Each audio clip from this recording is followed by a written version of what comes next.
Hey guys! Welcome back again to our 6th video for today. Pang 6 na nga ba talaga? I'm lost in track now.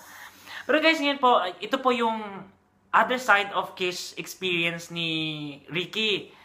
So, unang-una, what do you think, ano yung mga mali na nagagawa ng mga kabayan natin na nandun? Unang-una, I'll pick topics. So, totoo ba na yung iba talaga doon sobrang tagal na? May mga na-experience ka. Mga nasa nakilala mo doon, gaano na sila katagal na? may nakilala ko doon na halos 2 buwan na. Yun yung pinakamatagal? Hindi, may 6 na buwan. Grabe, no, imaginein mo. So, magbabayad ka ng 40 dirhams per day. Hindi, wag na lang natin kwentahin yung pagkain mo. Kasi maaaring libre ka ng ilang kabayan na naaawa sa'yo. But then you have 40 dirhams per day for 5 months. Anong nangyari? Ano yung cost ng mga delays nila? Ano nangyari sa kanila? May mga ban sila. So tinatapos sila yung pagkakataon nila doon? Tinatapos sila yung ban bago sila babalik ng Dubai. Wait lang. Free visa tayo sa Iran. Pero alam ko, of course, may validity lang yun hanggang ilang araw. Hanggang ano lang siya, hanggang 14 to 15 days. Pag abot po ng 14 to 15, Iran visa na kayo. Iran visa. Na magkano binabayaran sa Iran visa?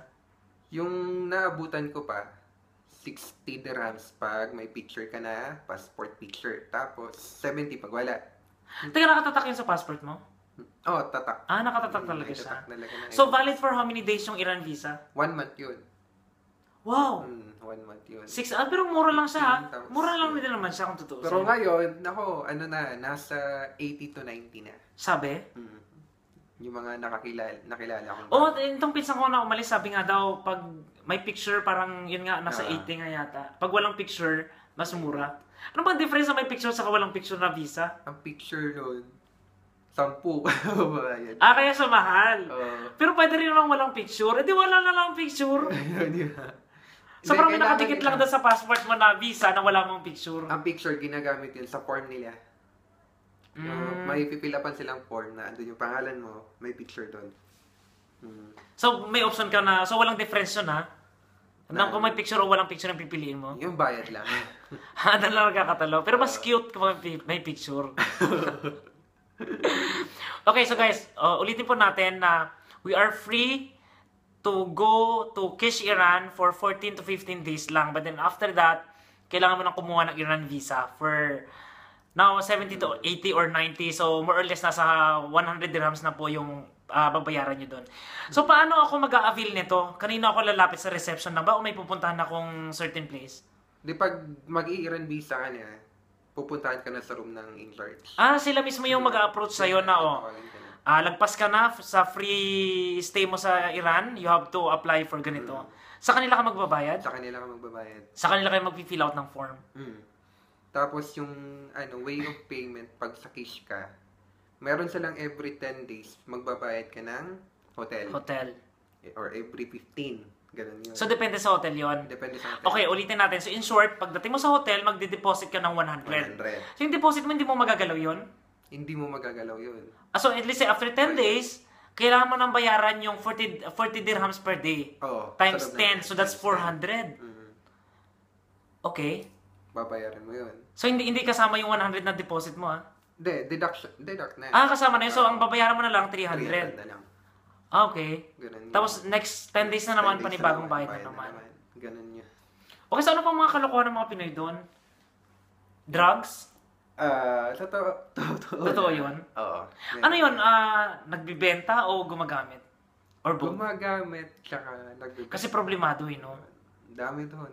Hindi ko lang i-mention ang hotel, pero of course. marami.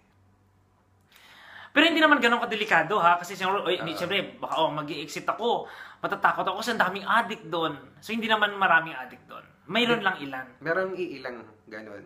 Kung alam mo namang ganun sila, umiwas ka na lang. Kung makapiliin mo na lang yung tamang tao na makakasama mo. And, paano yung mga kasi may babalita na may mga nagpakamatay doon. Ano yung kwento ba noon yun o madalas may nangyayaring ganun? Kwento pa dati yan. So yung sa experience mo, never mo na-experience na may nagpakamatay during the time na nandun ka? Okay, so totoo nga. Sabihin ko ba yun? Lumang kwento? Hindi yung mga kwentong, aside sa drugs, yun nga, alak, dami. Yun, nakakabili kayo. Kasi yun nga, although bawal talaga sa Iran, may mga taga doon na nagbebenta. Binebenta nilang mahal. Lalo na alam nila mga Pilipino, mahilig sa ganun. Pero guys, please, wag na lang, di ba? Parang, of course, nandiyan ka lang to wait for your chance na madumating employment visa mo. Wag mo ilagay sa alanganin yung sitwasyon mo. Tama. Oo. Wag na lang, why not to prepare yourself na pagbabalik mo, na dapat malakas ka, wala kang sakit. Kasi pagbalik mo sa Dubai, magtatrabaho ka eh. So, dapat malakas ka and ready, lalo na yung trabaho mo is hindi pang model na katulad ko na nakatayo lang. Na magtatawag ka lang ng guest na, Mr. Ahmad, your table for guests now ready, you may proceed now. Yung hindi ganon, kumbaga physical. Yung tipong ganon. So, better enjoy your time in Kish in doing things na makapag-rest. Tama. And enjoy with your friends na lang na nandun. Basketball. Go into sports. O di kaya enjoy mo yung scenery doon. Or be inspired with stories, yung mga sad stories ng ibang tao na kung anong meron sila ngayon, paano nila na, alam mo yun, nako-cope up yung sitwasyon nila. Ano yung pinaka-saddest moment mo dun? May na-homesick ka ba dun? Yung pinaka-problema namin dun, kadalasan, yung mga tumatagal na yung visa. Tapos, wala ng budget? Wala ng budget. Yun, ang hirap nun. Paano yun kasi siyempre, sa kahingi ng tulong? Yung ginagawa ng iba, yun, yung mga kakilala nila dito sa Dubai. Nanghihingi sila ng tulong? Nanghihingi sila ng tulong. Pag wala naman, dun galing sa Pinas. Sa Pilipinas talaga. Pero di ba nagipit ka rin dun? Ganun nangyari sa akin. Sino tumulong sa'yo? Kasi lumapit ka sa akin nun kasi nagkataon din na wala rin talagang fund ang buhay sa Dubai Shirts. Di wala talaga. Alam mo, Ricky, hindi ko alam kasi laging wrong timing tong taong to eh. Kasi guys, I don't make videos kasi talaga para ipagmalaki kung sinong natulungan ko. Hindi ko mini-mention dito sa Facebook or sa YouTube. Pero si Ricky kasi laging talagang wrong timing to. Kung kailan, kung kulang na nga lang ako pa rin yung manghingi dapat sa kanya kasi wala rin ako. Pero paano mo na-recover yun? Paano ka nakapag... Yung ginawa ko doon, yun, nanghingi ako sa mga dating kakilala ko dito sa Dubai. Tsaka, yung mga tumulong sila namin. Tumulong sila. Yun ang maganda. Pag may kakilala ka sa Dubai, okay ka. Oo nga eh. Wow. Pero ano yung feeling na nandun ka tapos wala kang pera? Gaano kahirap yun? Hirap nun. Parang nag-iisip ka na, kunwari, sharing nga kami sa pagkain, tapos ikaw naman, wala kang ma-share. Oo. Ang hirap. So, siyempre nakakahiya. Yeah. Kasi hindi rin naman sila ganun ka-financially okay. Tapos parang pasanin ka nila. Tsaka problema din sila sa... Ganun. Sa pera din. So, pakikisama talaga importante. Yun dapat. Huwag ka umiyak ka.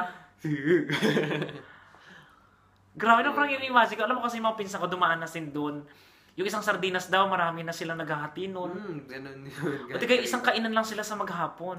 Ginagawa nila, isang ulam sa buong maghapon. Ganun. Ilang kainan, isang kainan lang din? Sa amin, dalawa kami. Dalawang kainan? Dalawang kainan. O kasi ako, breakfast okay lang na wala. Oo, ganun din na akin. Oo, kape lang. Kape. Hindi kayo, basta hawak lang ako basta may pera ako, hindi ako nagugutom. Di, promise, alam mo, isingit ko to ha. Guys, na-experience yun na kapag may pera ka, let's say, bagong sahod, o may perang wallet mo, hindi ka nagugutom. Pero alam mo, pag wala kang pera, kahit isang sentimo, parang gutom na gutom ka lagi. Parang ang sarap-sarap lahat ng pagkain na makikita mo. Ba't ganun? Problemado ka eh. Kasi siguro alam mo kasing wala kang perang pambili nun, na abutin mamaya, nagutumin ka, hindi mo ito ma-avail. Yun yung reason nun. Okay, ano pa yung mga something fishy sa Kish? Babae. Meron din. Available din if you want. Oo. Kung pwede ko yung umiwas ko yun. Kasi delikado nun, baka may sakit. Oo, mahirap magkasakit. Ano yung mga matatagal na silang nandun o napilitan lang? May ilang napipilitan? Matagal na? Pro? Ganon ang iba, matagal na. Ganon, meron ding mga, talagang ganon ang trabaho nila. Okay. Pabalik-balik sila doon? Ganon din. Talaga? Kasi pwede tayong pumunta kasi doon anytime eh. Kasi wala nga tayong visa. Ganon din. That's sad. Ay, ganon talaga. Pero ikaw, anong pinaka-worst na na-experience mo doon?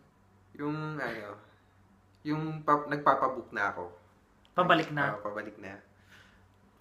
Siyempre nung araw na yun, holiday ng Iran. Tapos, ang nangyari, pinalipat ako ng driver sa harap. Wala lang. Ako lang mag-isa sa coaster eh. wala lang, lipat ako. Akala ko lilibre. Nung paano na, malapit na sa booking, hinawakan yung kamay ko. Hiniwas-himas. Alam mo yung inaakala nilang yung kami mga lalaki na bakla kami. Hindi naman talaga kami ganun. Sinabi ko, what are you doing, my friend? Akala niya kasi, yung lahat ng mga Pilipino, ganun. Okay, papatol. Oo. O tapos? Yun, nangyari. Bumaba ako. Sigawan mo lang. Matatakot naman yun sila. Yung first pa, sa kabarkada ko, niyakap pa siya. Pagyakap, hinimas-himas pa buong likod niya. Talaga? Saan mangyayari yun? Nangyayari yan. Basta ano lang, iwas ka. Kung lalabas ka, dapat may kasama ka. Oo. Yun yung sinasabi nila na just to make sure lang daw for your safety palalaki ka man ng babae ka, mas maganda daw grupo kayong aalis. Yun, dapat. Oo, kasi kung ano man, at least, kumbaga, iiwas yung siraulong yon or matatakot sila sa inyo kasi marami kayo. So, wag na lang pong iwasan na lang natin na umalis lalo na sa gabi na mag-isa. Oo naman. Kasi diba sa oras na ng gabi, hindi mo naman lugar tapos nandun ka. You wouldn't know kung anong mangyayari. Okay? So yun. Pero, matotal, did you enjoy? I mean, sige, tanggalin na natin yung issue na kasi nandun ka waiting for your visit visa kasi nga, hindi ka na nga pinatulan nitong kumpanyang nag-hire sa'yo. Masasabi mo, kumusta naman yung experience mo sa case? Okay naman, kasi yung mga kasama ko, may mga laptop naman. Pwede kayo manood ng movie. So na-enjoy mo naman so far? Oo. Tsaka usap-usap din ng mga buhay-buhay. Oo. Alam mo yun talaga yung target ko kung bakit gusto kong pumunta sa Kish Gusto kong makausap yung mga tao doon, lalo na yung mga masyadong down na. Tsaka, marami yan. Oo. Gusto ko sila makausap. Gusto kong, siguro may mga experience ako na maaaring i-share sa kanila. Yun yung pangarap ko dati. Na makapag-kiss talaga.